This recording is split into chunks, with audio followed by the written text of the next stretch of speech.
Hello everyone and welcome to the Overton Audios podcast. My name is Carl Chadwick.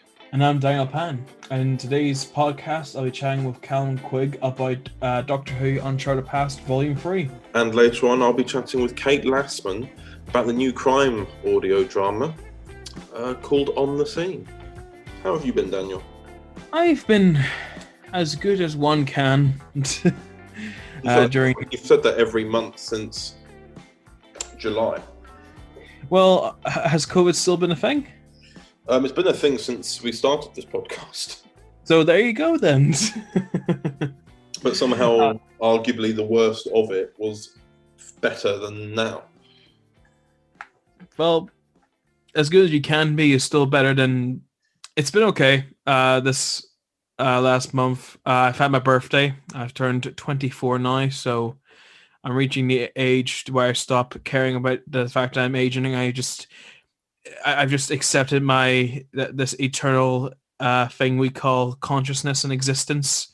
So I'm just sort of in it for the ride at this point, this thing called life. So how are you, sir? Well, I'm about to turn 26. If you're feeling like that at 24, how am I supposed to be feeling? I'm not entirely sure. But yeah, I've been all right. I've been keeping busy. We've obviously been keeping... I'm trying to think what else has happened this month. Well, we've had a new COVID lockdown, which is the same one. It's kind of the same level, if not quite a bit harsher than the first. Yeah, same with us. We've been in lockdown since Boxing Day, and we've been extended now till I think the middle of March. Is it the same with you, or is your conditions different? Well, I've heard rumours that we're until the end of March as well, but I can't seem to find any confirmation anywhere. Whereas I'm assuming it will be the same thing. We'll be following in your footsteps.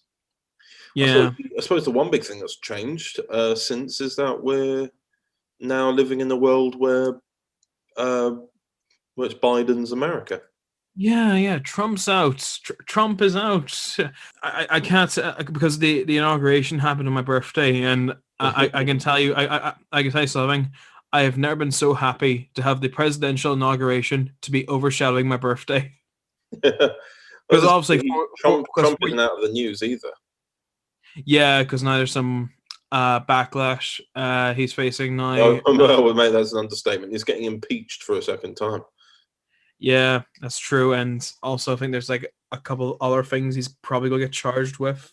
Oh yeah. There's well, in that case, there's a massive backlog of his entire presidential run, where people are just finding out that, oh, you haven't been paying your taxes. Oh, you've paid prostitutes. Oh, you've done this. You've done that. Yeah, I think they're currently just going for, like, the appropriate authorities are going for the list and thinking, what do we charge him with first? Mm-hmm. Like, pick from the hat. What do we charge him for first? But yeah, apologies if I sound a little bit run down, listeners. I have just had a nap because Daniel realised in his little interview segment for Uncharted Past that he basically gave away the story of Volume 3.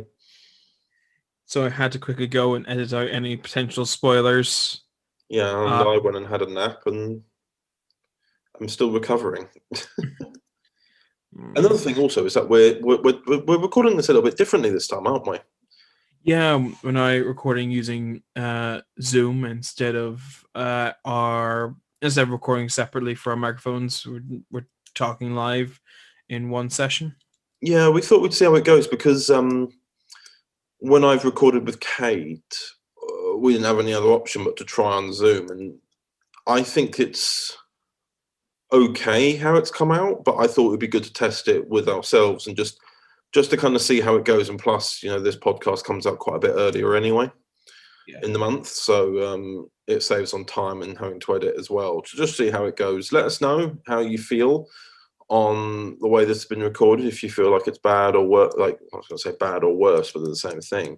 If you feel like it's better or worse, let us know, and we may just keep doing it. If not, we'll just go back to the normal formula. There's no problem with that. So, Daniel, what have you been working on recently? I have been working on a couple of scripts for upcoming audios. I'm working on a script currently. Because we should have talked about this earlier. I don't know what we can talk about. Is there anything that I'm scripting for you currently that I can talk about? Probably not. No. Probably not. So there you go then. That significantly limits what you can say now, doesn't it? That very much limits me to nothing that I can talk about, chatters. Yeah. Well, that's something you've got to deal with, I'm afraid. Well, it's been scripting. A lot of things are coming for next year, so I'm very much left in the dark with what I'm writing about until later developments. But all of that, just cover arts about stuff again that I can't talk about. So, Connor, what have you been up to? Talk about stuff we actually can talk about, please. I finished the Tortured trilogy that's coming out this year. The first one is coming out in April, second one August, and then the final one December. So they come out every 4 months, I think. Doing the maths, I am very tired, so if I got that wrong, I shouldn't have. Yeah, the 4th, 8th, and the 12th month. So that's every 4 months. That's three across there. Just testing out the waters with a little Tortured trilogy, seeing how it lands. Obviously, very soon, in fact, after we've recorded this, we're going to be looking at some of the Sherlock Holmes scripts. Yeah, that's something we're still developing at the moment. How many scripts we got? Volume 1 fully written. Obviously, none of it's actually ended up being written by us. So all the fans who love Sherlock and have very, very graciously allocated their time and devoted it to writing these for us, which is, again, I am genuinely very grateful for. So am I, and I think that's really nice, especially with how broad of a fan base Sherlock Holmes does have. I think it's really good that we're doing this sort of a collaboration with all our writers and all our people, all our fans of Sherlock Holmes. Yeah. Yes, indeed. So speaking of things that we're not allowed to speak about, we mentioned earlier that you had to re-edit some of your interview with Calum. Yes, for Uncharted Past Volume 3, because I had mistaken the release of this podcast, and I thought it would be released after the volume had been released, and we decided just go that the podcast has always come out at the beginning of the month. Yeah, this was a mistake on my part. So sorry, Calum, for sorry, Calum, who you might be listening to this. Shall we have a little listen to that? Oh yes. Overton Audios presents. But it's bigger on the inside. You can take this. Why me? She's your girlfriend, a Santaran. Looks like he knows more than you expected. This man knows of my species. Who are you? My name is Oscar. Tell me your name. Lost him. Lost who? I was here with my son, who has gone missing. Then he's dead too. I am Pride, War Chief of the Shaka Confederacy. Where are they? Why are you here, Ice Warriors? Why are you looking for the Shalka? I'm sick of the constant secrets. I chose what was best for you. A bounty hunter called Devlin has been hired to kill me. Doctor, come on. Stop playing around. Wake up, please. Doctor Who Uncharted Past Volume 3. Available from 13th of February 2021 at 3 p.m. Hello everyone, today I'm joined with the one and the only Calum Quigg, who plays Nathan Chase in Doctor Who Uncharted Past. Say hello, Calum. Hey guys, how are we all? They're all good. Now, how have you been? Because obviously during lockdowns, all that, it must have been hard to keep yourself prioritised, but did the audios serve you well during the lockdown period and the continuing lockdown period? Well, if I be completely honest, I was kind of waiting on them. I was like, I want to do more of these. But to be honest with you, like when I first got it, I was like, I don't know what way this is going to be done. But then as it went on, I was kind of like, I just want to keep doing these. So it was like every time you sent me the script, I was like, brilliant! I can't wait to just sit down and just knuckle down and do it. And if anything, yeah, it has helped me out a lot through lockdown. That's good, man. Can you tell us about your character of Nathan? Because in Volume 2 he was more of a shell to what he was going to become, and obviously we can't talk about the further audios, but in Volume 3 we definitely develop him more, and I definitely try to write him more relatable to yourself, of like adding some pieces that he does drama courses now, and he does and he, I don't know, I try to just write him more personal towards you. Did you get that connection with Nathan, or was that something you worked more towards and your interpretation of him? Well, my interpretation of Nathan Chase is like, at the start, I would actually agree with you there. It would be like, it was kind of like in a shell. It was where you had like, you just knew he was the sidekick. He was just kind of there. But then obviously as the volumes progressed, you kind of just seen him coming out of a shell and being like his own person, making his own decisions, no matter how stupid they usually were, which is very well written if it is about me. But I like the way where it starts off. It just starts off small. It's like anything. It starts off small, and then as time goes on, it does grow. It expands, and the way Nathan's character is, like, he matures a lot. Over, even from the first 2 volumes, he matures a lot more than what I did anyway. So from what I expected anyways, I was glad to see him come more out of his shell as the volumes go on. Yeah, definitely agree with you there. Because whenever you make a new character, it's always about because I think I only cast you while I was writing up like the last couple of stories of Volume 1, so I didn't really have an idea who Nathan was at this point. All I knew was I definitely wanted you to play him, and I think over Volume 2 we definitely got to see how you played Nathan, and we got to adapt from that to suit how you played him and your interpretation of him, and as well as that, how we can progress this character and know what we're doing with him going forward. Well, yeah, like I wasn't really expecting to get that call from you. I was like, I've never really done anything voice acting wise. You know, I do my impressions and they're weird and hilarious. But like when I got that call from you, I was like, yeah, definitely. And then I came off the call and I was like, what did I even do? Like, what am I supposed to do? Am I supposed to go to him? Are we supposed to go somewhere?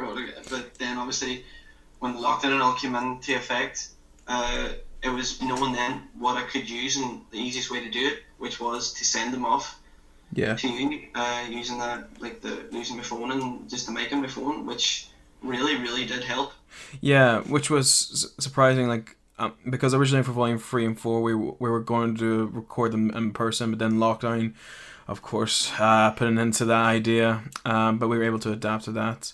And yeah, because as you're saying, it was, I could have probably given you more information to begin with, because that was just how informative I was back in the day. I say back in the day, that was just about a year and a half ago.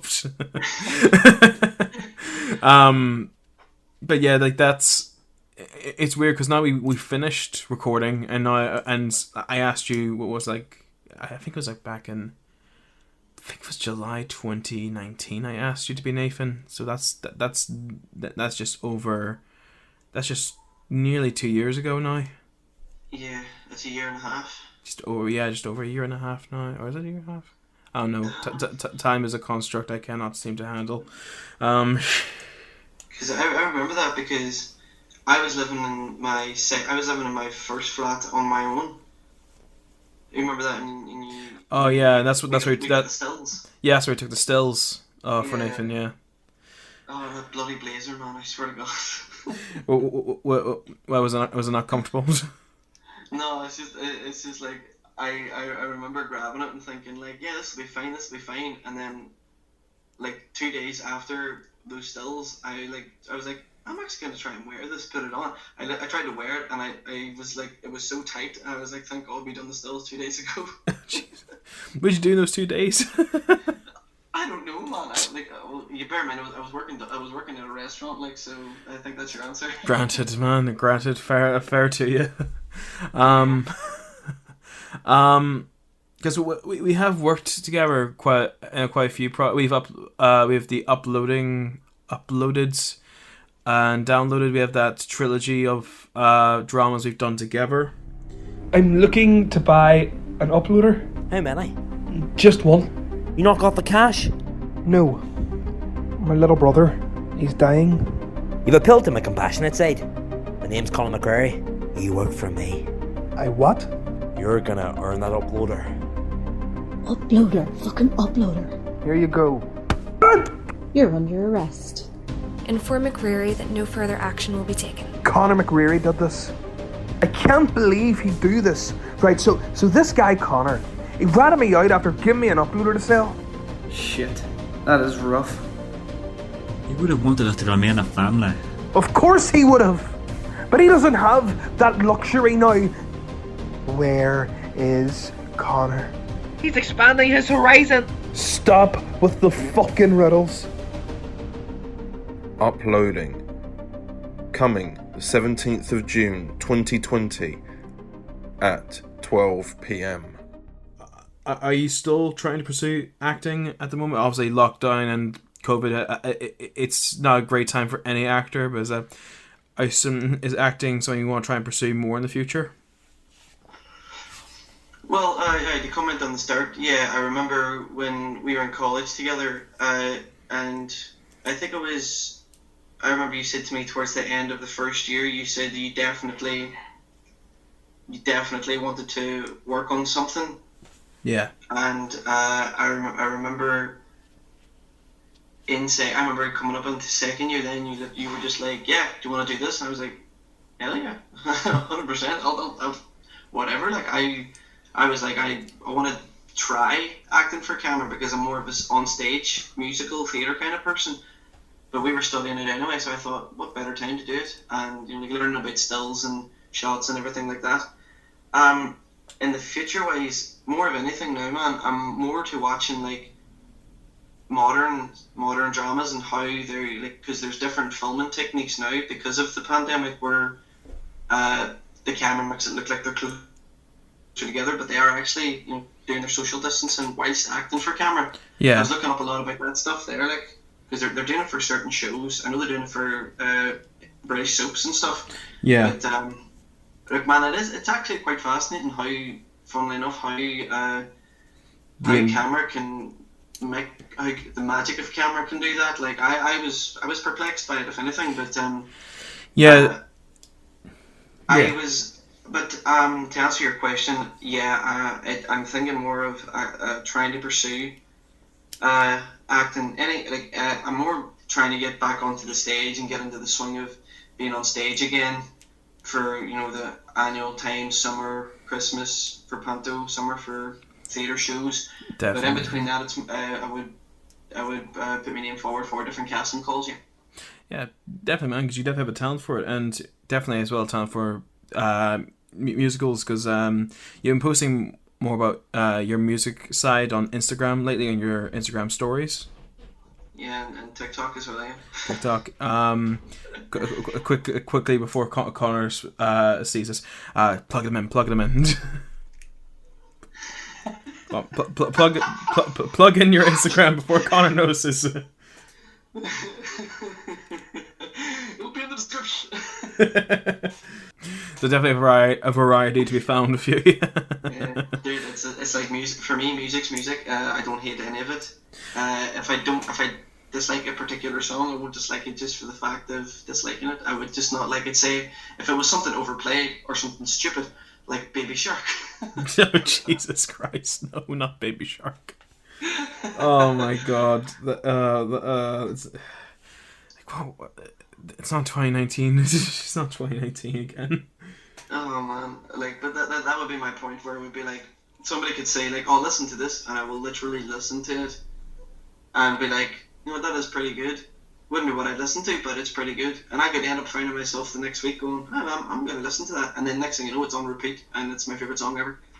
Yeah, that's sort of like with me as well. I'm not a big music person, but it's always like, I think no one has a favourite song. They'll always have a favourite song at the moment, I think. Yeah. Definitely. Mm-hmm. What is your favorite? What would be your favorite story you've done as Nathan? Okay. So my favorite one would be. Oh, let me think. I think I still have some of the bits here. I can't remember which one it's from. But oh no, the Christmas one. The Christmas special. The Christmas special. I love the Christmas special. The Halloween special as well was really, really good. But because I'm like a child when it comes to Christmas time. Yeah, exactly. I think those are the. I think everyone is. It was like when you messaged me and you were just like, "Oh, you were doing a Christmas special." I was just like, "No way, please, please." But I was really, excuse me. I was really excited when you messaged me about the Christmas special, and you were like, "Yeah, it's gonna be like it was either the 23rd or the 24th, was it?" Yeah, it came out on the 24th of December. I just not because there was another audio release for Christmas Day that we didn't want to clash with. Yes. Yeah, like I said, kid, anything comes up, and if it's Christmas themed, I just love it. Like I'm mad about it. But yeah, like I said, I remember when you messaged me and you were like, yeah, we're doing a thing where, Nathan and the Doctor are just going to be, floating around for Christmas. What do you think of that? And I'm just like, yes, everything Christmas would be amazing. Just Christmas, anything with Christmas, it's always better. But yeah, because I think as well the Christmas special and the Halloween special, well, for us, were more relaxed because they were the last things we record, because we recorded volumes 3 and 4 first, and then the Christmas and Halloween specials were late editions. Yeah.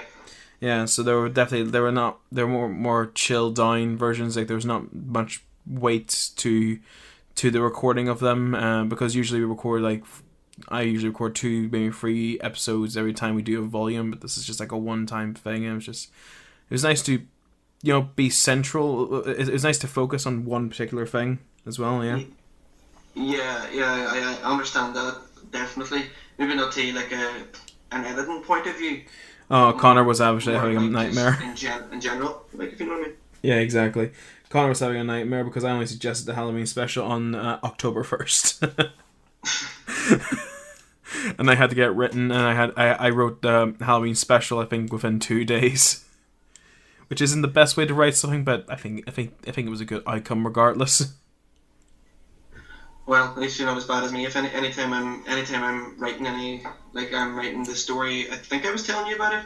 I think so, yeah. And then anytime I was writing any of my music as well, dude, I usually start writing at like 2 or 3 in the morning. I don't know what it is. It's just like I'm thinking I should have my rest, but it's like when you're in bed and you just think about everything. And I'm just like, I'm just gonna use that for writing because why not? Yeah, that was the same with me when I think it was this time last year that when I would start writing Volume 3. Because I felt extreme burnout after Volume 1, and Connor and all the other co-writers of Volume 2 helped me out with that volume. But I had this creative outburst every night when it came to writing Volume 3. And I remember I was living in my university apartment, and there was like this study area, and it was open all hours of the day and night. So I went there at night, and I was the only one there, and I was able to write basically all of the volume in that one room and nearly enough a few nights. And it was probably the best creative time I've ever. It's probably the best. It's probably the most creative I've ever been. Like I'm not sure what it is about night. I think it's just sort of like the absence of activity around you that helps drive creativity. Do you think that's what it is? Well, the absence of distraction gives you a lot of headspace, in my opinion. But it's like it's much simpler when it's writing for stories, but as well. Usually, anything I usually incorporate everything around music or anything. Like I could be listening to something, or I could be humming to something, and then I would think of something and write it down. But especially when it comes to like writing that, yeah, for me, it's headspace is everything. It's like you know what you're doing, you know that you're in that right frame of mind when especially when there's no distractions. Exactly, yeah, and it's because I think when you're writing during the day, there's always that anxiety about, oh, we know I got pause during that. I don't know. I have autism, so I suffer with a bit of acute anxiety, regardless of anything. So I always find when I'm writing during the day, it's like, oh, we got the normal distractions of everyday life. Like eventually you will have to stop for family or something. But when it's night, it's your time. No one's going to distract you then. You know. Yeah, I feel that it's kind of like it's like busybodies around the day, but then at an evening time, everyone just wants to chill, and you're just like, all right, this is the time I want to be creative. Whatever, man. How have you been anyway? I've been good. I'm good. I have just we've just finalized all the audios for volume 4, so it's sort of we're in this empty space now of sort of like, what do we do next, you know, because it's now all done and we don't have anything else to do. It's like, yeah, I mean, we can't, and we're still plotting away with the live action stuff. Yeah. So it's sort of like how we carry on with that next during COVID, because we're now a year into not having made any episodes. But how about yourself? You got any other projects on the side, or are you working on anything else? Well, other than just everyday work, I am writing something. It's more like an episodic thing. It's more like in the brackets of like it would seem like a TV show, but it's set in a fictional place that a place that I thought was fictional because I thought I'd heard it somewhere, but it turns out it's actually a real place. Oh. I was like, well, damn. I was like, God. I was like, how can I spin this? But it's the name of the place. So the name of the place, it's in Wales, Newport. Yeah. Yeah, I remember hearing someone say like, oh, that's the old port, and I'd be like, old Newport. I'd be like, oh, no, Newport sounds like a decent place, fictional place. There's definitely not a place called Newport. And then you just googled it. I was watching the news one night, and then the weather came up, and I just seen it, and I was like, wait, what? I was like, there's a place called Newport actually, and then they were like, yeah. I was like, damn. Call it Portsmouth. I was like, God damn it. But other than that, man, just posting music on socials. I'm writing some music at the minute, and I'm thinking I maybe want to try and get an EP launched. Oh, that'd be awesome, man. Yeah, definitely. Very, very soon. And I've been in contact with a friend of mine for a while, and we were I played him this song, and he had read a verse to it. Like he's an Northern Irish rapper, so he does it in like the Northern Ireland accent, and some of the songs are really, really good. And I remember I showed it to him, and he was like, I definitely would love to hop on this. And I says, yeah, you can put it on your EP if you want. And he had read a verse for it and all, but by the time you're supposed to get around recording it, the first lockdown set in, and I haven't mentioned it since, like, and because I know he's released a song there, and I heard it a couple months back, and I'm really, really impressed with like the beat and everything, and his flow and everything. It is brilliant, but yeah, man, just music and just waiting for places to open up, like theaters, so I can get back to doing what I really, really love. Exactly. I think everyone's anxious for that as well. I know a few friends of mine who have wanted to get into acting last year, but then of course the pandemic hit, and it's not been a great time for the arts, but band together and we keep art alive. I think we'll get through it. Yeah, man. Definitely. It's just we just got to go that extra mile for it now. Luckily enough, things are being rolled out across the world now, and just fingers crossed.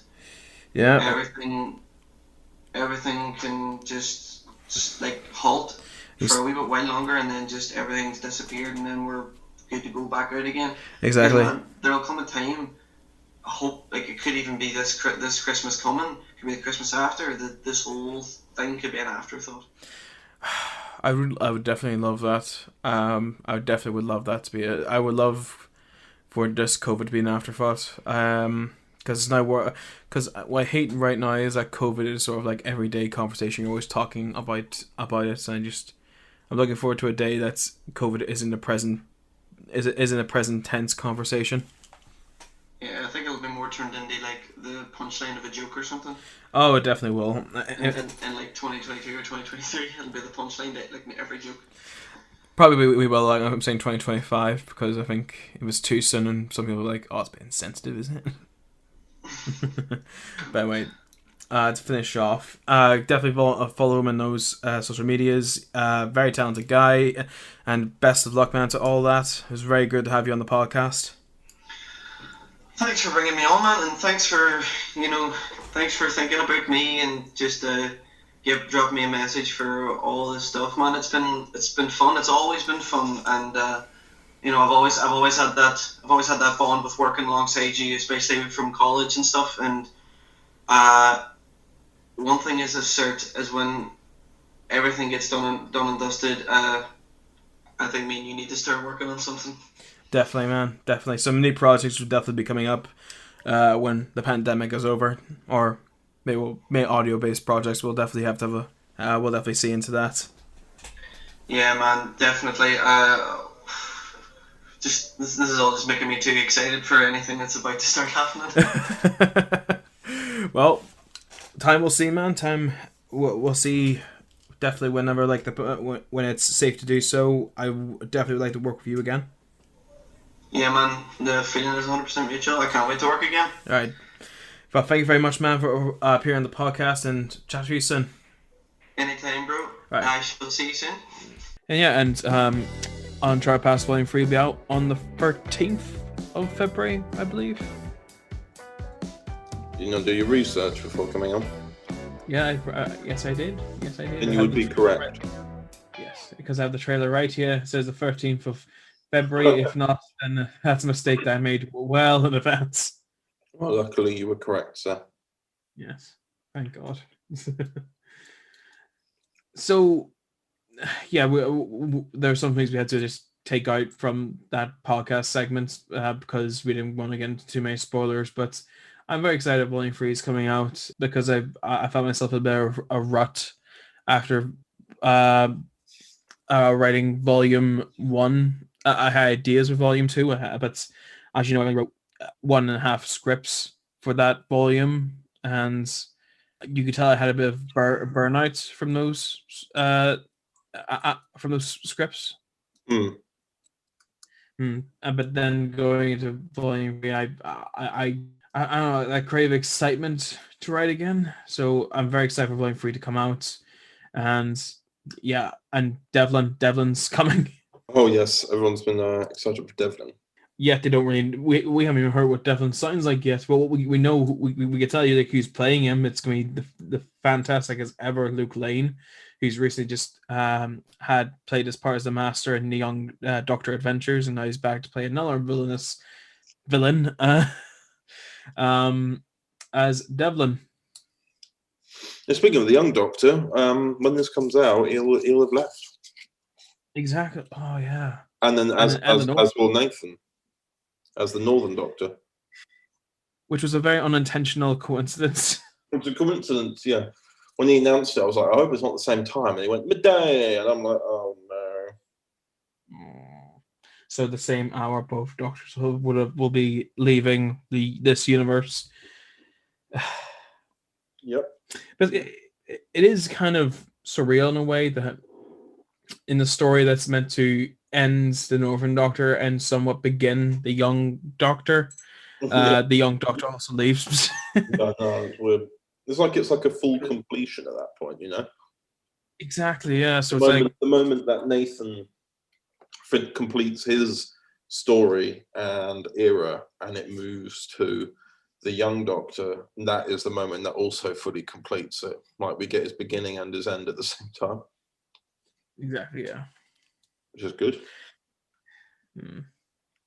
I how are you feeling about the Young Doctor's last story? Because by the time this podcast is released, we can that would pass. How do you feel upon his ending? Obviously, I'm speaking from the fact that the final episode's yet to come out in about 5 days, but I had a lot of withdrawals about it. I felt as though I was like, no, I can do more. I can do more. This is just the end of an era.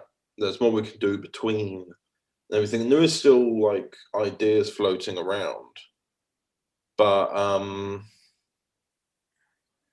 yeah, I pretty much settled into the idea that this is the end for him. Like, obviously, people have asked about multi-Doctor stories and all that, but I don't know. We'll see. I think it's just good to give him a break for a bit.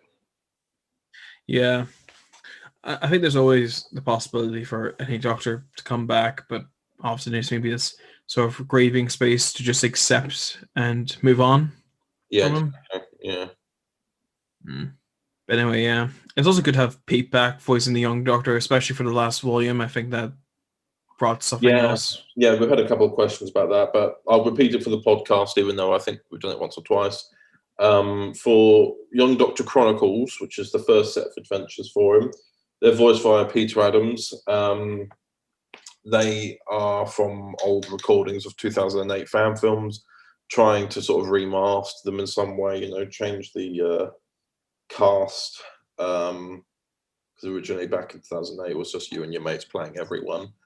The Young Doctor Adventures is where he's really sort of come into his own. But in volumes 1 and 2, he was played by James M. Dean, who is now no longer playing the Young Doctor. Pete has returned to the role for the final volume. And obviously he was at the Federation War as well. Yeah.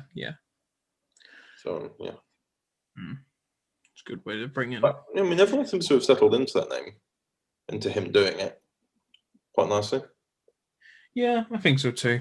We're talking about Pete or James M. Dean? Pete returning, because a lot of people didn't watch Chronicles, they just started with Adventures.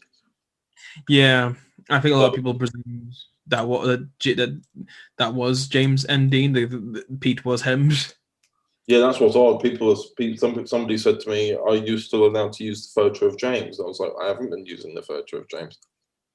Yeah, the photo of Pete, because I asked Pete, "Can I still do that?" Because it was originally meant to be James, but then I don't have many photos of James, but I have a lot of photos of Pete, and I see him more often. So he was happy to just sort of pose for the photos because that was essentially he is the image of the Young Doctor. So he understood that and wasn't going to be like. He wasn't going to be petty about it and just go, no, I don't want any more involvement. He understood that, he had played the Doctor and his image still needed to be shown.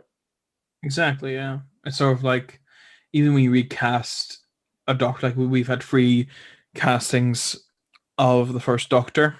2, I consider to be appropriate adaptations. But every time you do recast him, you still keep that image. It's still William Hartnell at the core of it. Yeah. And that's why I feel like with the Young Doctor as well, especially with the 2 sort of variations we've had on that character. Yeah, exactly.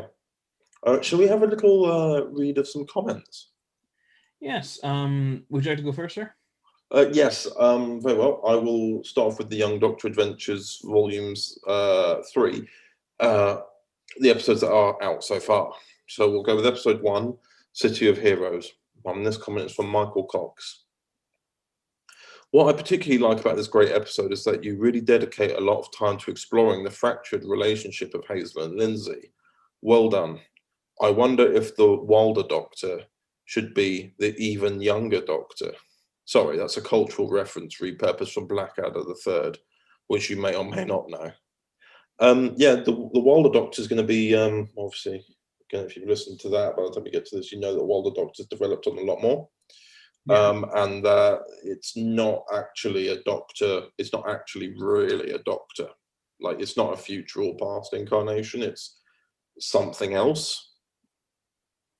Like, it's meant to be kind of the reason why it's called or nicknamed the Wilder Doctor is because it's not it's not really a part of everything. It's out in the wild, so to speak. It's something unknown, something that you wouldn't really class as. It's not part of the regeneration cycle of the DW 2012 Doctors, nor is it even really a Time Lord. Yeah. It's an entity of sorts that, again, you will learn about in the final episode of Volume 3. We have another comment, but it's on episode 2 of Young Doctor Adventures Volume 3, and it was called Slavery, and that episode was called Slavery of the Daleks. Got a comment here from TARDIS Glitch saying, interesting use of the Daleks. Now, that was because the Daleks were basically made into slaves in that story, if the title wasn't abundantly clear. I mean, I kind of see it as a bit reminiscent of Power of the Daleks, and of course Victory of the Daleks, when they're being servants. But here's a little bit different because they're being slaves. I don't know if that's really much different, but it's the idea is that they're a slave force and they've got their own slave master, and that they are under someone. It's not like they're just trying to pretend to be good so they can get somewhere. They've actually got someone who actually controls the Daleks. Yeah. So that was kind of meant to be an interesting idea. And plus, these are meant to be the Daleks from Central City, from the Hartnell era, where you've got to a point where they did reach some sort of agreement, but now they've been made into slaves. And obviously, as the Daleks love doing, they do love those little uprisings of theirs. Oh, yes. What is it about their uprisings and their slaughters? So much slaughter. And then the last comment I'll read out is from episode 3, which is called A Master's Command. This comment is from Michael Cox, saying, an excellent story brought to life by a brilliant cast. Many thanks for continuing to produce great quality Doctor Who entertainment. And you are welcome. I don't know if do I sound tired to you, Dan? No, if I just had a nap, so I haven't really been noticing it. You sound fine to me anyway. Oh, good. I feel like I'm slurring my words a lot because I'm quite tired. But yeah, basically, you are most welcome, Michael, as is anybody else who's thankful or enjoying these audios. I'm just tired because I've been at work today. I'm not tired. I haven't been killing myself with the audios, like I said in that lot. Like I think podcast episode number 5. I was going to be calming it down, but I think I've calmed down too much. Yeah. I'm suddenly realizing there's a lot of outstanding volumes out for this month, and I'm like, oh, not this month. Oh my god, if it was this month. Oh no, for this year that I'm now trying to get together. Like obviously the Sherlock volumes are due in July. Oh really? Oh god, I didn't realize it was that type of deadline. Yes. Oh so, yeah, that's fun. But yeah, there's just a huge amount of things going on. But yes, do you have any comments, Dan? There's a few more from the trailer because I don't upload like you. Oh, what, the trailer for Volume 3? Yeah, Volume 3. Because there's just more comments on it because the hype is on. Yes. One from Christopher Miller. He's the one who usually writes those very in-depth and long comments, which I always appreciate. Thank you, Christopher, if you're listening to this. Preparing myself for the most excruciating companion departure since Lucy Miller. Well, I haven't listened to Lucy Miller's departure, but kind of for context, was it quite tragic or sad? Very sad and tragic. Oh dear. Yeah. Professor Provolone.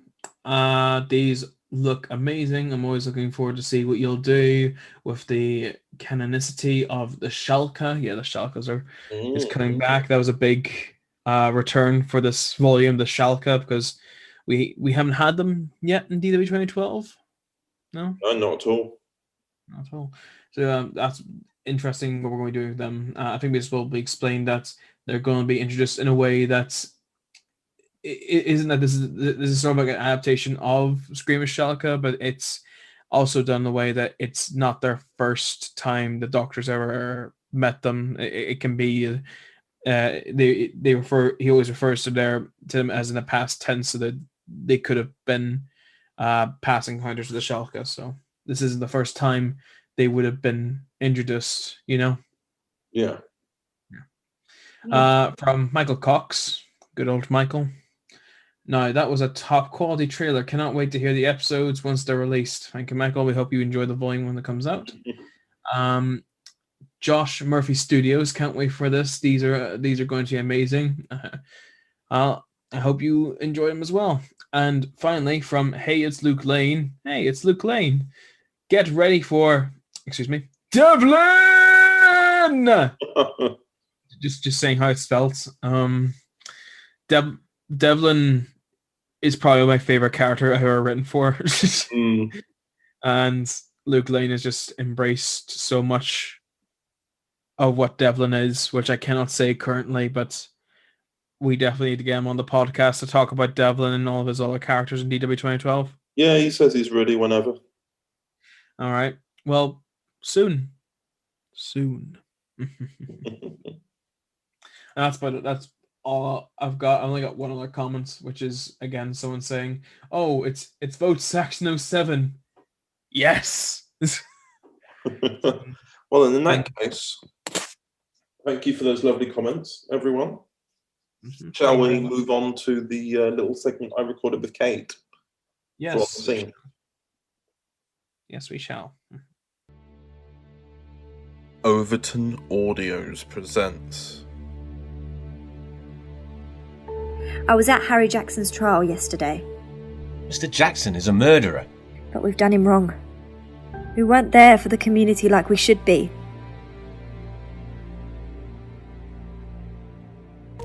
So, female, 17 years old. That bloke over there was out cycling this morning and found her. Do you have an ID? Not yet. Forensics are checking the body. Turn her over. Sorry? Turn her over. My love. Oh no. Chelsea's body was discovered this morning. What? This is your mother just playing a game to mess with me? I'm really sorry, Em. This is a murder investigation. You are my prime suspect. I did not do this. You were jealous that she was with another man. She wasn't who you all think she was. Go on. I need to speak to Tess. Palmer. You know protocol. I know. The victim. She's your cousin. I can't have you working on this case. Don't make it personal. I won't. You say it like it's that easy. We cannot take these kind of risks. This is another youth crime in our district. On the Scene. Coming the 27th of February 2021 at 12 p.m.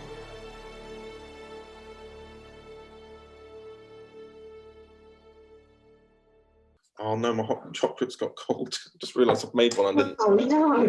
Can it be put in a microwave? Yeah. Does it explode? I don't know. Like. No, you can put it in the microwave. I put tea in the microwave sometimes. Apparently that's not. How long for? Like 10 seconds?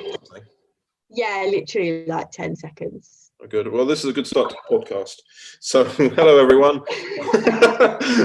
Welcome. I think a lot of people will judge me though for putting my tea in the microwave. So maybe I shouldn't have said that. No, you're not going to pour it back in the kettle though. Well, that's the thing. And like sometimes you just forget. Yeah. And it's the most disappointing thing when you forget about tea. No, actually, it's a bit warm. It's still a bit warm. Good. I just have to hold on to it. Do you drink tea, Connor? Sometimes. Not really. I'm more of a coffee guy because I don't. Oh no. I don't sleep that often. It's become because. Well, you're not really aware of the memes that people make about me, are you? Like with these. No. With all these like Doctor Who audios I make and the other audios as well, people make memes about the fact I never sleep because I make so much. Stop. I want to see some of these memes. How have I not seen these? Well, it's like there's on another podcast with there's a guy we know called Dom who also makes audio set in the same universe. He talked about it too, going he never sleeps. And I'm like, I do. It's just not much. I'd sleep like 4 hours, maybe. So coffee's Oh, my wow. my drug now. I love sleep. I love could sleep sleep. too. It's called. I'm like, I've got to edit first. Like, I'm either working or Yeah. editing. Well, that's good because I'm a procrastinator. I'd rather just sleep and then get up, have breakfast, and get back in bed. That sums up my lockdown. No, I mean, sometimes I'm productive. If I know I've got a lot of stuff to do around the house, I'll try and get up early. When I moved here, I thought I was really active. I was like, yeah, I'm gonna be really active around this place and clean up and everything. Yeah, and it doesn't last. It doesn't last. doesn't I last. realise. Like, I've just come back. I've come back, got changed, and done little bits. Like made myself hot chocolate, and that's gone cold, and all this sort of stuff. And I just realised, I've just been sat in front of the computer working now for 2 hours, and like It's I know cooking for me that I don't like. Hmm? I don't like cooking. That's my biggest chore, I would say. That's the thing. I've been trying out these food boxes. I've got this. It's called Mindful Chef because I've joined the gym that's I've joined the gym that's in my apartment block, and but the problem is you have to cook. I was like, Okay, so you get it all delivered, like all the ingredients, and then you Yeah. have to cook it. Okay. I've I never- think my neighbour gets that. He gets breakfast, lunch, and dinner delivered, and I'm like, there must be some sort of thing going on, a Yeah, diet. well, I've never had before these food boxes so many courgettes. Like, honestly, I know it's a really weird thing to say, but genuinely, I just so like I'm not a great cook anyway, so I found out through making it I didn't have a grater because halfway through it was asked, can you grate the courgette? I was like, no. So it just had to be more sliced courgette. So at the end, when it was like making salmon with it was beef with like a tomato and courgette ratatouille or something, which was really, really nice. But the problem is when one element of it is meant to be grated and it's not. Why don't you have a grater, Connor? And what do you do when you want to grate your cheese? I don't have any cheese. What? You don't have any cheese? No, Do you not like cheese? No. You don't like cheese? No, I love cheese. I just don't have any in. Okay, but like when you have cheese, how do you eat it if you can't grate it? I haven't eaten cheese in this apartment yet. No, and I'm sure that if I had cheese, I would have known sooner to get a grater, or I would have just sliced it. I'm so disappointed in you, Connor. I love cheese. I love Baby Bells. What did you do at Christmas? What did you do for Christmas? I did end up going to visit family. Okay. And they have a cheese ball too, but I've enjoyed cheese balls so much now that it actually gives me an upset stomach. So now I can't have cheese. Cheese does. Yeah, I can't have cheese as much. Maybe you're lactose intolerant. So I've discovered that through eating too much cheese. I used to be all right, and now I'm just like, I can't eat any cheese properly now. Getting in depth about cheese. No, we've not even gone on to anything to do with audios yet. No, we haven't. We should. Yeah, so, okay. So Kate Lassman, hello. Hello. Moving on from the cheese debate. You are mostly known in Overton Audios as the Rani. Yeah. With also a noble, something that you and I have you've told me before, and some key people are aware of. The Rani has hair colour that you do not like.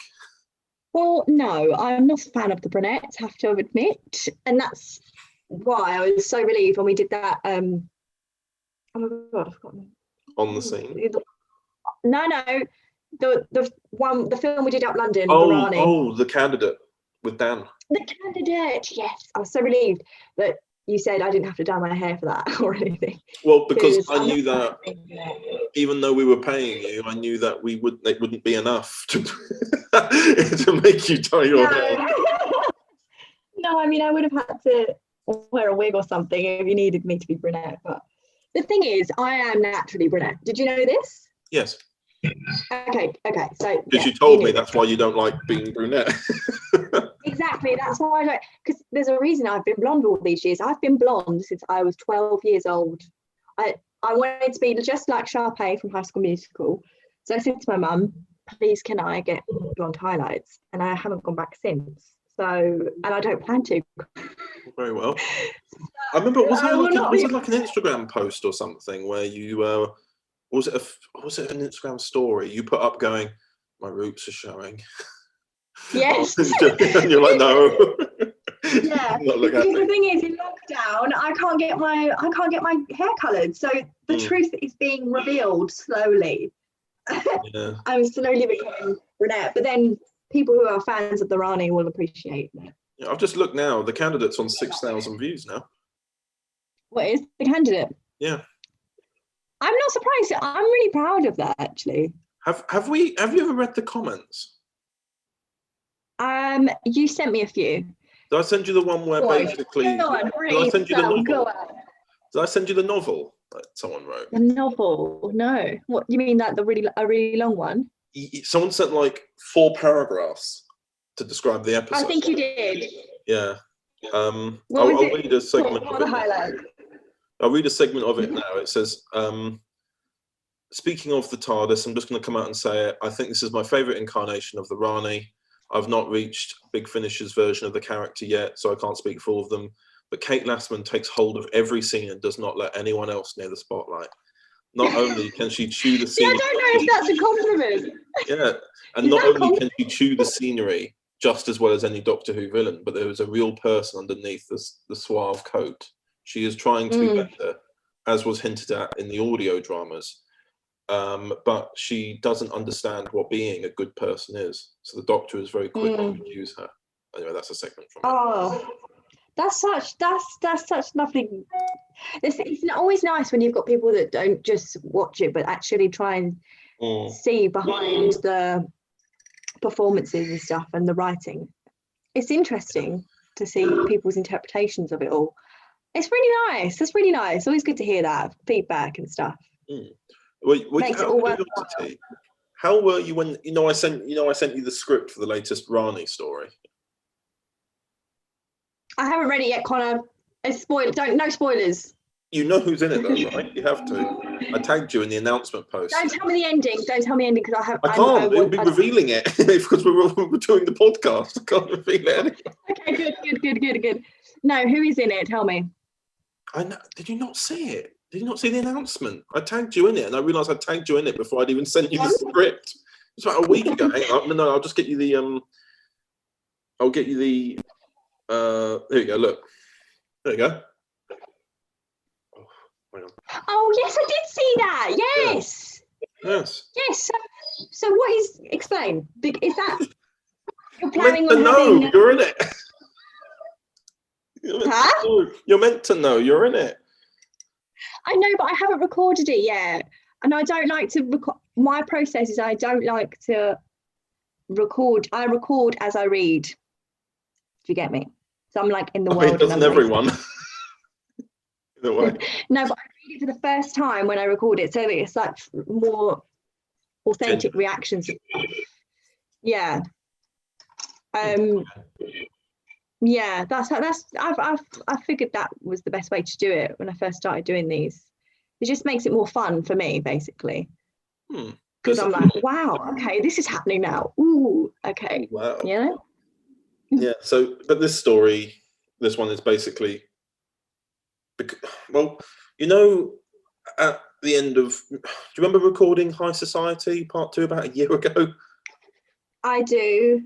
And there was that little segment. Yeah, there was that little segment at the end where my Doctor, the Cravat Doctor, and the Rani go off together to try and find her TARDIS. Yes, I remember. Yeah. At the end of the script, it actually skips ahead 5 years to when the Doctor's now by himself. So basically, this story, as well as another volume that I'm working on to have, I'm working on another volume as well. That will just be me and you looking for your TARDIS. Oh, awesome. And that'll be so good when she gets at TARDIS. Yeah. And I'll tell you some more ideas after we've recorded. But no spoilers. Basically, this one is like a secret 4th episode, because it's the other volume is going to be 3 episodes, so this is like a secret 4th episode. Okay. It's a loop, but I can't tell you much because it's a loop. The title is it's a loop. It's a time loop in a way. Yeah. But even me saying a time loop has maybe thrown a few people off. It's like it's a weird thing, and it's the first. Do you have plans though? Do you have plans though to make her like a goodie? I don't know, because essentially when you look at the Rani, her story started with Return of the Rani with Dan's Irish doctor, when she was on the ports of Mumbel, being at her most Raniest, and then it moves on to the candidate, where she's very bitter because she was abandoned. And then you move on to My Doctor, where she's now having to pretend to be Franz Ferdinand's wife. And that was such a funny edit to hear you going, yes, our husband. And then, because I got the guy who does the Franz Ferdinand voice, such a good Serbian accent. And there's you going, oh, yes, quite. Just like, my inspiration for Rani's voice is Cassandra from The Last Human. Oh, Moisturize. She's my inspiration, like in terms of character and voice. Yeah, I can see that. At the end of... Especially when she goes into Rose in New Earth. Oh yeah. And she's like, I'm a chav. Yeah, it's quite right. That is my Rani. Like that's my inspiration for my Rani. I think Cassandra as a character is massively underrated anyway. Remember her ending? Like it ends just with her being able to tell herself. I mean, that sounds really she's beautiful. Yeah, but like because she's basically made herself into something else completely. That she sort of realizes that who she was before was the best after doing all these changes. I honestly, I think she deserved a better ending. I think she was just, I really liked her. I think she was an interesting villain. My favourite villains are the ones that have like redemption stories, Yeah, and also don't really appear that much as well. Like when they appear a lot, they can sometimes you fall at a risk of becoming a bit saturated. Like you've seen enough. Like it gets that sometimes with Daleks, doesn't it? You see the Daleks every year. Oh my god, yes, so true. The problem is with Daleks. The only problem with Daleks is that they're contractually obligated, so they have to come up with something. It's like obligated. Yeah, because the BBC don't own the Daleks. Oh, who owns the Daleks? Terry Nation. Well, the Terry Nation estate, because Terry Nation is the man who created the Daleks, but he owns the aliens, and he's died now, so it's his estate that own the rights. So they buy them. I did not know that. Yeah, to maintain the rights, they have to make at least either. I think it's now one Dalek story every series, but because it used to be yearly, but obviously we've seen with Jodie's era, Daleks haven't only show up every few years. But because of how slowly each series comes out, I think it must be per series. Yeah. Yeah, but I mean, I used to love the early Dalek stories, and now I don't get as excited about them. You are right. I really loved them actually. Oh, you liked it? I mean, I watched. I mean, I've now got a TV license, so I can. I could actually watch it on TV rather than BBC iPlayer. Who do you think will be the next Doctor? The thing is, nobody's even said that. She's not confirmed it. BBC haven't confirmed it. It was just Daily Mirror. Yeah, I keep seeing articles. They're usually correct. So and so. Yeah. I don't know. I feel like she's only. I think she should do a bit longer. I don't think she's been. It's weird because when you look at it, she's starting her 3rd series, and just before, and Capaldi announced he was leaving just before his 3rd series started. So in a way, it's actually, and technically, when you look at how the BBC count Doctor Who eras, Jodie's technically been the Doctor since 2017. She's actually already going past the mark of being the longest running modern Doctor. Oh, interesting. Yeah, because they count because when you look at, because when you look at Tennant, they never say 2006 to 2010. They say 2005. They say 5 years because he appeared on the screen after Eccleston in 2005.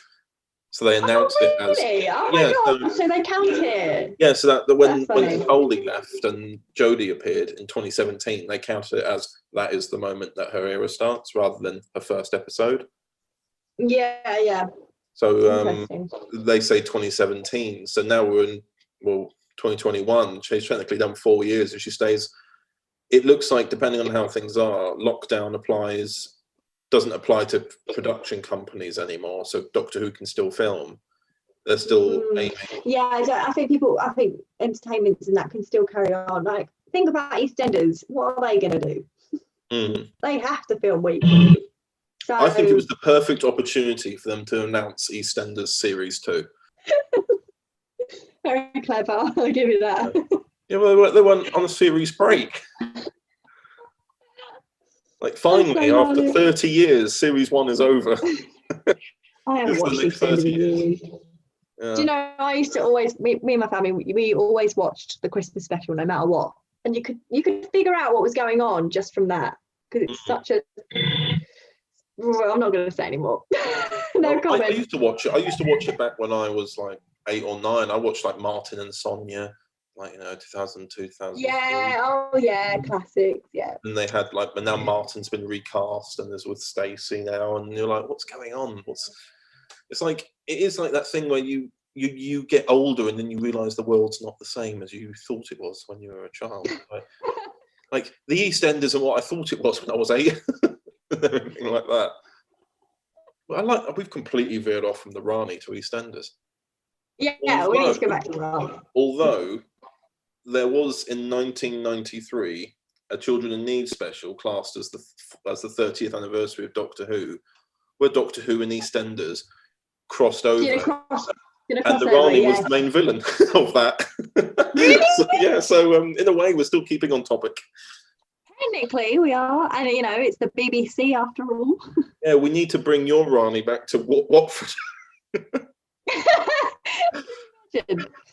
Oh my god, I think I might get booed off. Rani, she is fabulous. Yeah, but we're also going to talk about that new audio drama we recorded about a year ago, On the Scene. Yes, indeed. I really liked it. No, I was really, I honestly, it was just refreshing to do something new. And I've never done anything to do with crime drama or anything like that. But I honestly felt like I was in an episode of Line of Duty. Well, yeah, look, someone actually said to me, it's a bit like Broadchurch, and I didn't realise that until I haven't seen Broadchurch. I've never seen Broadchurch. Okay, yeah, me neither. I'm shocked when I say that, but I've never seen it. So when you describe the story of Broadchurch and you look at On the Scene, you're like, that's very similar. Yeah, I think, have you seen Line of Duty? No, but the only thing I've seen of that is when they had to start filming an interrogation scene, they'd only filmed one half pre-lockdown and the other half post-lockdown, and the guy's hair just got a bit longer. And I was like, I might watch it for that. Just to see with the hair something longer between shots. Yeah. You should watch it then, because it's very good, and On the Scene has very similar elements in the characters. I loved playing Jess.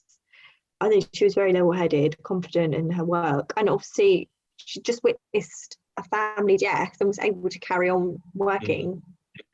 I think she was really interesting. Yeah, it was something I wanted to try as well, because it was I wrote it down as a little joke at first, because On the Scene was the name of a CSI Miami fan film I made in 2008. Right. Where me and my sister were running about in the back garden and around Leon Sea, going, we've got to find the murderer, and it's like, and we were using that CSI Miami music. It was like, we're on the scene, off we go. And that's why it's called On the Scene. On the Scene is such a great title. I think it's great. It sums it up. So yeah, because I think there's a Netflix series called The Stranger. Have you heard of it? Yeah, I've heard of it. You should watch that too, because it's very similar. But it's not like a carbon copy of the plot. It's very similar. It's like a family member dies, and the detective involved is related. I think the concept of that is really interesting. Yeah, and it was something that kind of works inherently. Is like for these kind of murder mysteries, as I find that when you include family, it just raises the stakes. That's it. Yeah. It So becomes like with this, Jess and it's her family member, it's her cousin. They aren't particularly close anyway, but nonetheless, it's a. But it becomes personal for them. And it's more like a race against time at that point, because you've got the burden of all your other family members on your shoulder. Like, you've got to fix this, but the thing is she obviously was taken on. I don't want to give any spoilers, so I'm not going to continue with that sentence. But I really enjoyed it. I think the plot is really good, and the other actors on it, some of them, I was really impressed. But so why don't we talk a bit about how we met? Yeah, okay. That I remember also being a time of great stress, because we were having to record all the I don't know, when we were doing all those auditions and we were recording all of them, and then halfway through, without realizing, my microphone broke. So as a result, you didn't have any of the audio. Yeah, so everyone's just acting and it's all in silence. I'm just like, they need this for their coursework. And the audio's gone. The audio's gone, yeah. Well done, Connor. It's all your fault. No, it's fine. I mean, obviously, those are good memories. College, I think college was just so fun.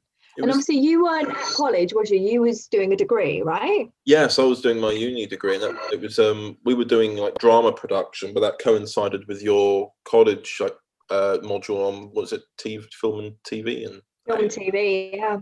Yeah, that was great. And you auditioned me. Yes, and it was like, funny enough, I think all of those, like Saffron included, and Steph, they've all been in audio since. Yeah. Yeah. So there's a YouTube channel that's named after my uni ID where all of those auditions still stay. In fact, I've just found it. I think I've seen it. Yeah, I've just found it. Oh, yeah. It's so funny looking back. So yeah, it was Painting Red, wasn't it? And then after I left college, that's when you contacted me, didn't you? To do another film. Yeah, because what happened was, and I don't know why, and I don't know, I've never told you this, but I don't know why, but afterwards I felt like Painting Red, like the production of it could have gone better. As a result, I was very nervous to contact you about getting in any other films, because I thought, I bet I've made a really bad impression. I won't. But then when it came to Time Traveler, we were looking at at the time it was a recast. So I'd found that. Remember that you'd been in a music video for like Harry, Matt, and Ollie in a field, and it was like point of view GoPro. Oh my god, yes. Yeah, and I saw that again, and I realised, Kate is a perfect recast. I don't know if she'll remember me or not, because tell me this: when we filmed Painting Red, are you aware that there was a day that I think it was the day you were filming at my house in Lee? Were you aware that that day I was woken up by my mum to say they're all outside the front door? No, I don't remember. Well, that's what happened. I slept through all my alarms because I'd stayed up late doing the editing on the previous scenes we'd shot, and then I just got awoken to my mum saying they've arrived, and I just looked out my window and down, and you're all stood at the end of the driveway waiting. I didn't know that. Well, I in 5 minutes got dressed quickly, brushed my teeth, just did everything, and opened the door and went, "Come in." You have to use your bedroom as well, so I assume that the bed wasn't made. And no, I had to do that like quickly as well. But then afterwards, I remember when you all came in, we went into the little dining room area, and you said, "Can I have a tea?" And I said, "Sure." And then I was so tired, I didn't turn the kettle on. I just went, "Sure," and just and you're like, I remember you looking at me, and then Scott turned to me and went, "I might want to turn the kettle on." Okay. And I was like, they're going like, funny. I am not awake right now. It does feel like so long ago now. That feels like, if you think about it, that was how many years ago now? 7 years. 7 years. Well, it was December, Oh, it's wow. November, October, November, December 2014, so it's nearly 7 years. Yeah. No, I don't honestly, I don't remember anything wrong with that, with the production. So you don't have to worry about that. It's all good. I remember not naming any names, but they'll know who they are. I remember particular people being very late. And not remembering lines. Anything. I feel naughty for saying, but we're not going to name names, so it's fine. No, but the worst shoot we had wasn't one that you were involved in, because, like I say, and like I've always said, you are the gold standard. I know, you always tell me this. It's so sweet. Like literally, and Adele as well. Me and PMG, whenever we'd finish a shoot of Waterslide, we'll always go. Yeah.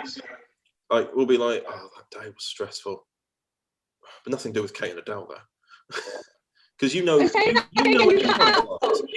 everyone's lines. Me, yeah, but I have to though, because otherwise I don't know what's going on in the scene. Like I think any actor will tell you that naturally, if you learn your lines well enough, you will know the other people's lines. You need to learn your cues. So to me, it's normal. Yeah. But I remember you guys being so shocked because I don't know who it was, but we were working with another actor. I think it was Time Traveller, because we were recording a scene with Pete. We were recording a scene with Pete and he forgot his line. And you just said it. You've got to say this. It happened a few times, and you guys were like, "Oh my god, she knows like all the other people's lines. Like, this is so cool." And I was like, you're thinking, it's my job to know. Yeah, it's my job. No, but I've obviously that's really nice of you guys, and you always call Adele the gold standard as well. Yeah. She deserves to be mentioned. Yeah, literally, it was a case of me and PMG. So many at the end of the shoots were like, "Can we just make all the cast like female, because all the female actors just seem more prepared." Like it became a point where we were it came to a point where we were just being secretly sexist, where we were like, we ended up telling the male actors more about what they had to do prior to the film than we did yourself, Adele, or any other female actor, because you just have common sense. But it wouldn't be as fun if those little things didn't happen that went wrong, you know? Yeah, true. But like at the same time, it's like, I mean, women just have common sense. They just do. I mean, I'm not gonna deny it. Well, they do. Like I just say, oh yeah, we're going to do this scene, and then you look into the layers of the scene more than I did. Yeah, I mean, I suppose it depends on your training, and like where I went to East 15 and Adele did too. It's a method acting school, so you have to. We do a lot of stuff on like actioning and unishing, and like what the lines mean, what's your character's intention behind it. So yeah, I do a lot of that. I quite enjoy it. I personally just find it a lot easier to portray a character's emotions and stuff. If I do all of that stuff. English teachers, when they go, in this story, the curtains are blue because they're sad. Something like that. No, it's not like that. It's actually the whole point of acting is to show layers anyway. Yeah. It's not just they're sad. Yeah. Why are they sad? You look into why they're sad. What's going on? Yeah. And every line has meaning, even if it's just you're asking someone how they are. There's so many ways you can ask someone how they are. You know what I mean? Like it could be you're annoyed at them and you're like, oh, how are you? Or it could be, how are you? Like genuine concern, or you know what I mean? There's so many different ways you could say it. And there can also be hidden ways, can't there? Like you're asking how they are to get something out of them. Like all sorts of things. It doesn't have to be towards them. It can be for you more personally. Like my acting tutor at uni used to say that if you learn your character's intentions or actions, or as they used to call it, behind every line, you won't have to learn your lines. You literally won't have to learn them, because you should know what your character would say in that situation. Very interesting. That reminds me of something that I saw this really interesting. It was an interview with Alan Rickman. Yeah. Where he said, you shouldn't need to think about what your next line is, because if you know what you're doing and know who you are in that scene, then it will just come to you. It'll just come to you, yeah, exactly. It's what your character would say in that situation. It takes a lot of work. Like you have to do a lot of work into it if you're going to do it that way. But yeah, it's interesting. And everyone has their own process, right? So yeah, some people it works, some people it doesn't. The amount of times that we've all had to turn away so that when we look back round, you forced yourself into tears for a scene. Yeah. God, what's the worst day for that? The worst day, like, I mean, we always give you like a bit of time out for that, but there was a time where you needed like 3 hours. I think it was Waterside season 4 when you had to do like all the hyperventilating and like anxiety attacks and everything. Yeah, I don't remember. But you guys Probably why you had to have out for 3 hours. You had to wipe it and suppress.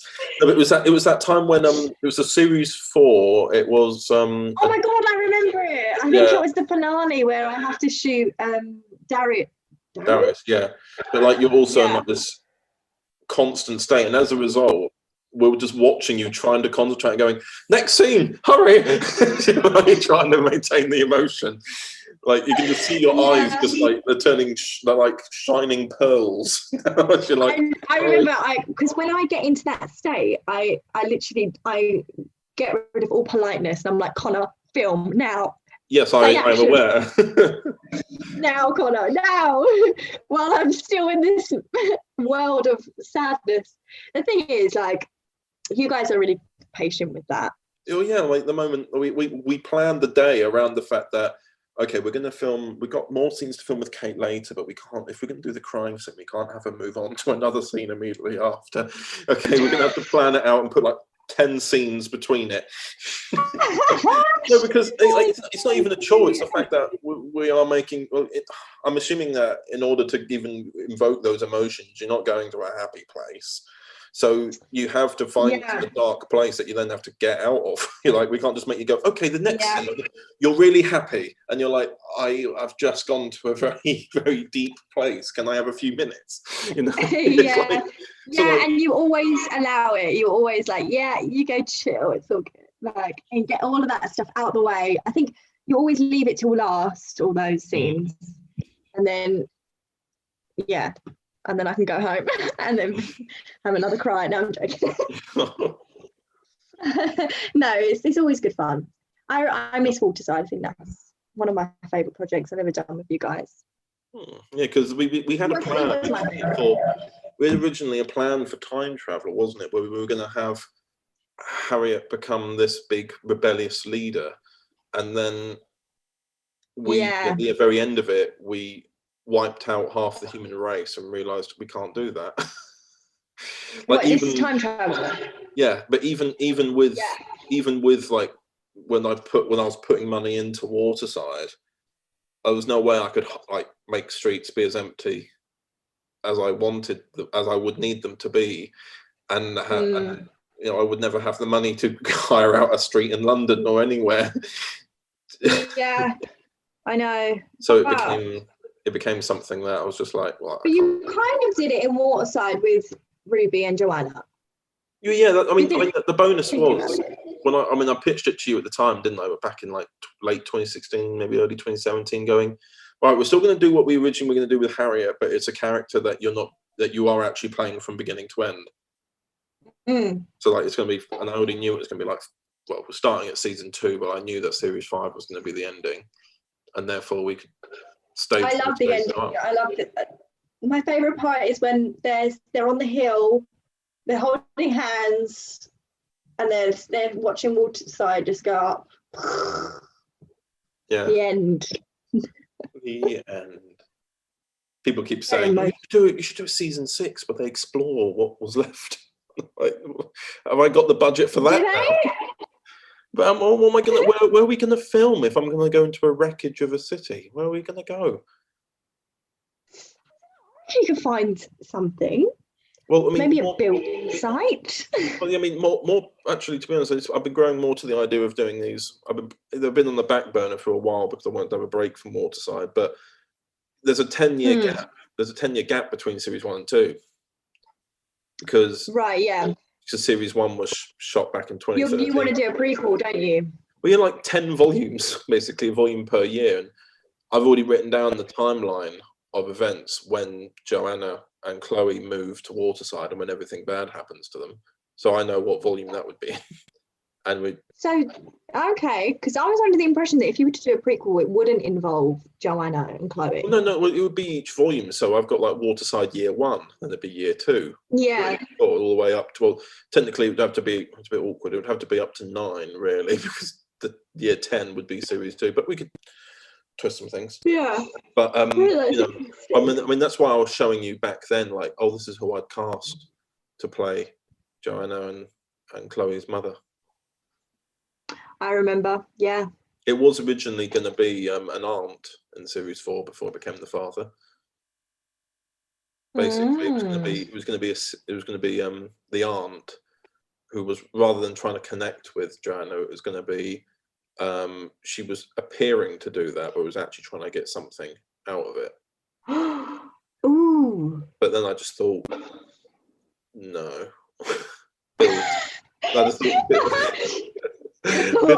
Bill's too nice. I thought, God, get Bill. And honestly, Bill was full of stories, isn't he? Like, we were sat on that bench, and Nick fell asleep. Bill loved working with Bill. He was so interesting. Like, he was a police officer, isn't he? He's done everything. Yeah, but he's done everything, and he had quite a big acting career as well. Like, done a lot of acting stuff, and it was just so interesting. And we sat for ages whilst you were filming another scene with some other actors, and we were just talking about stuff.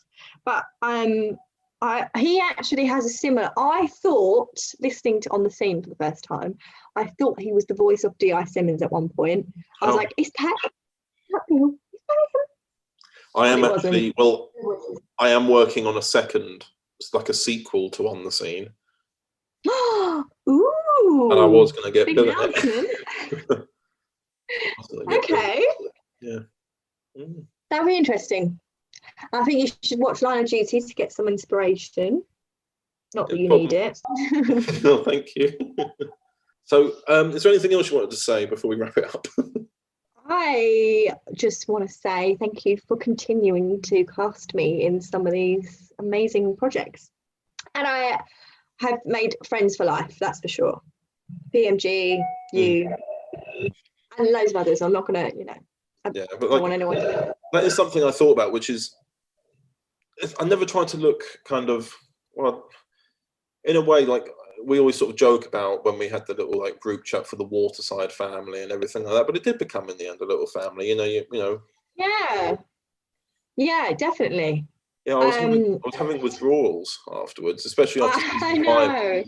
Especially after season 5 finally went out, and I realised that's it. That's it. I know. I do miss it. And I think if you were to ask me to come back and do another Waterside themed or something related to when we filmed, when we saw each other in July, and Adele was there as well.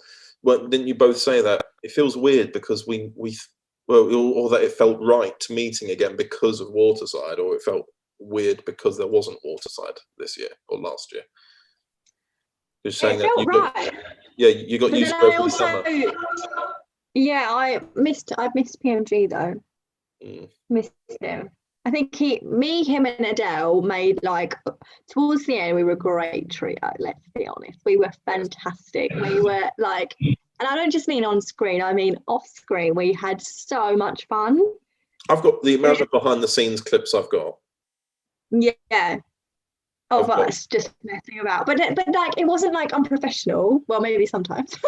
It's all right to be unprofessional when you're not on camera, you know?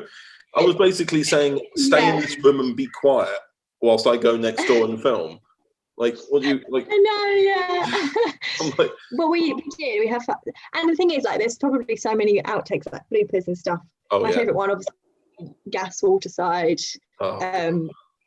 Yeah. That day was so bad and good at the same time that we only got 3 scenes shot that day.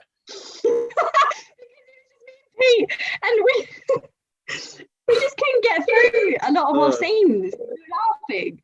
No, it was just so many of them. Like we only got 3 scenes done. It took us 6 hours, and at that point, when we were trying to film that scene, I think your mum had parked the car literally down the road. Yeah. And was like, Yeah. "We're leaving now." You're like, Yeah, "Oh, I need go to gas go water home slide." now. And what was it? And the weird poor bin mother. man. Remember the weird bin man? The bin man. Yeah. And the Joker laugh. You just keep either kept hearing glass smashing because they had all the bins out, or at one point they just laughed like really cackling, and you're just like, yeah. I mean, who's not going to laugh at that? Yeah. You're both talking about you're going to gas a city, and then someone goes, like, what the earth was that? It's so bad. But, oh my gosh, my other favourite blooper is the one where Nick says 2 gays instead of 2 days. Yeah, you really. I can see even in the footage that you really like that one, because it was like he said he was trying to say it was a couple of days ago, but it was a couple of gays. Yeah. It was a couple of gays, and you're just like. The thing is, it was also the snow day, the day it snowed heavily, so you're freezing and you're just laughing. That day. Don't even talk to me about that day, Connor. That was a bad day. I'm so surprised we got away with that day. We went and sat in a pub and filmed for 6 hours, and nobody stopped. To be honest, I'm quite, as you know, I'm quite a positive person, right? I don't normally get moody or grumpy, but that day I was very moody, and it wasn't your fault. It was no one's fault. Me and Adele were just looking at each other like, "We're so cold." Honestly, I felt like at the end of series 3, I actually genuinely thought I'd lost Adele as a friend. What? No, because her costume was not for winter. Yes, but I do remember PMG had that massive coat, didn't he? And he kept like putting it on Adele, and then me, and then Adele, like. Yeah, but I was trying to think. Or even now, I sometimes want to go. Did I need to say no to coats? Like, couldn't she have worn another layer? But the problem is the way that we'd filmed her scenes at first, because we started filming in October, like end of September, beginning of October. It was still warm, right. And we'd filmed so many different scenes of Adele, but because your scenes couldn't be filmed until you'd finished a certain part of your. Because I think was it your final year when you couldn't film until December? Was it your second year? I can't remember.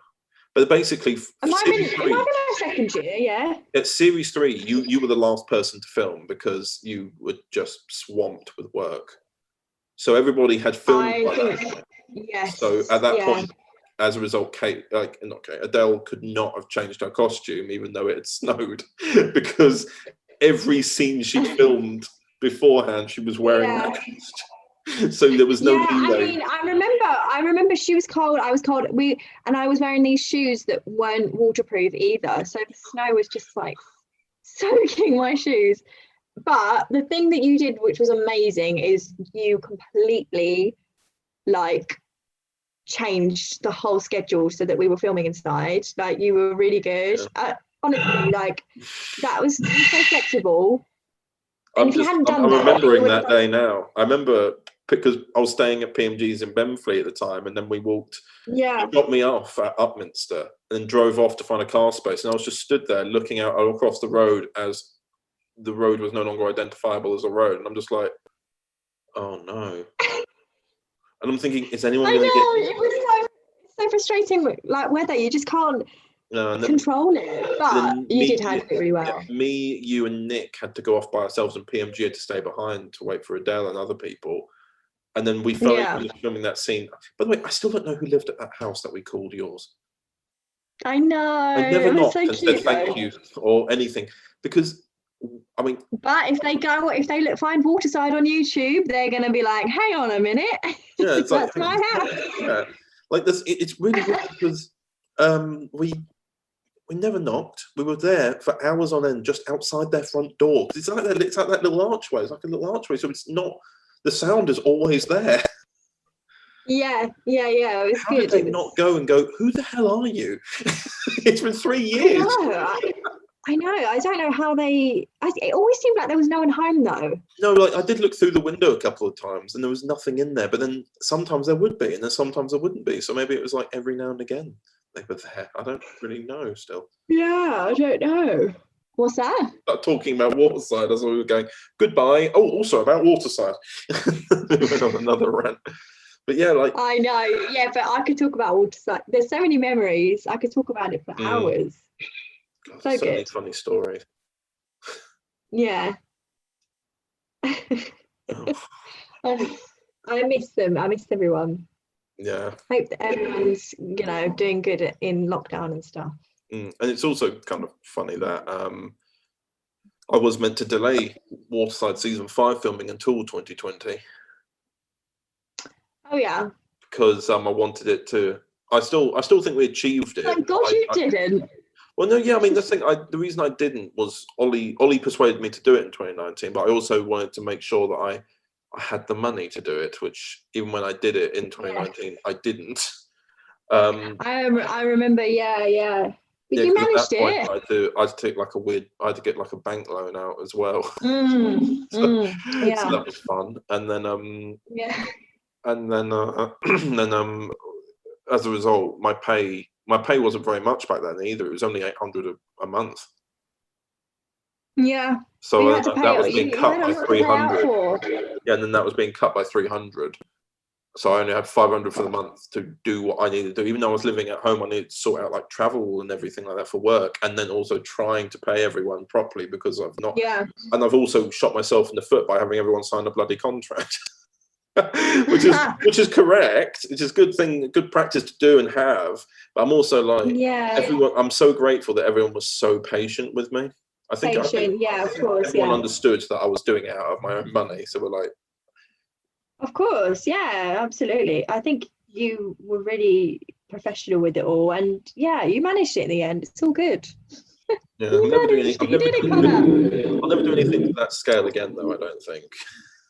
Not without proper backing. I can't do that now anyway. To be fair, there was a lot of cast members and a lot of you did. I must admit, you did really well. Like that was a big project. And you must be so proud of yourself now, like looking back. It must be so nice to be able to look back and think, "Oh my God, I made that!" Like, well, yeah, do you know what I mean? When I make my films before, like when I wasn't, it was just friends meeting up or just doing favors. If it was ever going to be a multi-series thing, not a lot of people would come back because it wasn't paid. So I knew that if I'm going to have to make Waterside. And I want to commit to this 5-season plan. It's not a case of friends won't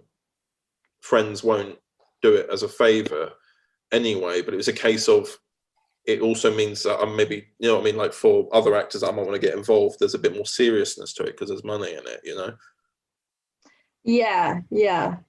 And as well as that, I just think it makes the project feel more professional, more legit. Like I think you made the right choice there. It just gave me more anxiety for other days when we'd say, I'm only an hour late. I'm like, yes, that is the X amount of money for the 5 other people who are here. Time is money in showbiz. Time is money. I think there was a day we had to sit down and wait for 3 hours, wasn't there, for someone to show up? And we were just like, there's 3 people here. That's X amount. Yeah. Oh. I can't remember. Yeah, I think I know what you're talking about. Yeah. It was season 5. Yeah. We ended up in the McDonald's. I mean, I'm not complaining. I love a Mackie D. Yeah. But I get what you're saying. That's very frustrating for you. I was just like, the time is money and everything is money. I could have a Mackie. I might have McDonald's tonight, You made me want McDonald's. I've got one around the corner from me. You must have one near you. Yes, I do. It's in literally in the town centre. In the town centre, yeah. I've got one literally up the road. It's not good because I'm tempted every night to get McDelivery. Or Deliveroo or Uber Eats, whatever it is. Yeah. Yeah. I've had to get a few of those because there was my local co-op just up there, by the bus station and everything like that. Oh yeah, they're not allowing people in who aren't Deliveroo drivers because they're keeping a bubble. Oh really? Yeah, they're keeping a bubble where only certain Deliveroo drivers, they're doing like Deliveroo, Uber Eats, etc. They're only allowing certain people in to keep a bubble. Since lockdown started. So I got off the train from work and went, I'm going to go and quickly pick up some things, and I got refused. So I had to come home and order it through Deliveroo, and it arrived. It was like, I feel so lazy because it's like, it's 2 minutes walk away and I'm having to order it in. That's crazy. Yeah, I know the exact quote you're talking about. But it's like one of those things where it's like, it's difficult with Deliveroo because then you're just looking at a picture of it. Whereas when you're there and you're actually looking at it, it's a completely different experience. You're like, well, no, I could have this. But then in the moment you're like, yeah, I don't know. And I end up forgetting. Yeah, 100%. Yeah. We shop in Aldi and then sometimes Asda. But the choice is much better in Asda. I love how we're discussing supermarkets now. And then at the moment I get a credit card, an M&S credit card, the M&S by the train station shuts permanently. Oh, right. That little M&S would have been so handy. And then, it's closed. I don't even think there is a new one now in Chelmsford. I don't know. Maybe there is. No, well, that's the thing. I saw it when I was coming back today. I looked and saw it actually reflected. All of the shelves are empty. Everything is cleared out. And it just says it's currently closed. It says currently closed. But I'm like, forever? Or is this COVID? I feel like that's probably closed for good now, that one. That's a shame. It would have been... hopefully they put another little store there, like a food thing. I like the way this podcast, again, has just evolved into our lives locally. I want to know about the shops in Chelmsford. Maybe we should just stop the podcast and carry on talking about local issues. We should. Yeah, all right, then we'll cut this segment and carry on talking. And so thank you very much, Kate. Thank you. You're welcome. Yeah. And there you go. There's that segment where I spoke to Kate. We went and derailed quite a lot. We're talking about Waterside and everything like that. But we got to the point in the end. No, because at that point, me and Kate hadn't really had a proper vocal conversation since July. Yeah. We met up to film. We met up in July because we were filming an actual visual short film that we've been making since October 2019. So obviously COVID really shut that down. And it's still not finished now. It's taken nearly 2 years to get this film done. It's just the longest it's taken for a short film for me. But me and Kate were just trying to catch up, and then we ended up speaking for the first hour and not recording anything, and then realised we probably should be recording a podcast right now. And then, well, it's just shenanigans and and just random talking. Yeah. I mean, as well as that, this is another Overton Audios original. Yes, it is. When is On the Scene going to be released? I believe. Let me have a look. It is. The trailer will be out on the 20th of February, but then the actual full audio drama will be out on the 27th of February. Very nice, very nice. A lot to look forward to this month. Oh yes, indeed. What things are there to look forward to in the future, sir? Well, by the time this is out, we'll have announced Time Traveller Earth Corp, Volume 1. That will have been announced the day before the release of this. And obviously, as I've mentioned, the Torchwood audios are coming out. So you'll have that in April. The whole of March is pretty much Earth Corp, back to back. And then, obviously, you've got Uncharted Past Volume 4 as well in April. You've got more Time Traveller, more of, well, we mentioned this previously very briefly, but you've actually got the Crimson Hunter volume coming out. Yes. Then we've also mentioned these audiobooks for Resurrection, obviously Sherlock Holmes, and then just more Torchwood. So to simplify, a lot, and I've not even mentioned half of it really. Oh dear. Oh, I'm so tired, Daniel. A very exciting year anyway, and let me rest. No, there's no time for rest, sir. 2021 is nigh. And I've got to do the releases for next year as well. Nice. I think by the sound of your tiredness, we should wrap up. Yeah, I don't know. I'm just being hit by tiredness after tiredness. I've been up since about 3 a.m. and it's 10 p.m. now. Oh, sir. Yeah. I think you're doing early bedtime. Oh, I am. So, yeah, we should probably wrap this up, shouldn't we? Yes. So, thank you everyone for listening. And join us again next month, and take care. Farewell. Bye.